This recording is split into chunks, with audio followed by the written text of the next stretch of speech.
رسول اللہ صلی اللہ علیہ وآلہ وسلم نے فرمایا،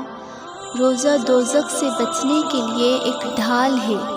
اس لیے روزے دار نہ فحش باتیں کرے اور نہ جاہلیت کی باتیں، اور اگر کوئی شخص اس سے لڑے یا اسے گالی دے تو اس کا جواب صرف یہ ہونا چاہیے کہ میں روزے دار ہوں۔ یہ الفاظ 2 مرتبہ کہہ دے، اس ذات کی قسم جس کے ہاتھ میں میری جان ہے، روزے دار کے منہ کی بو اللہ کے نزدیک کستوری کی خوشبو سے بھی زیادہ پسندیدہ اور پاکیزہ ہے۔ اللہ تعالیٰ فرماتا ہے،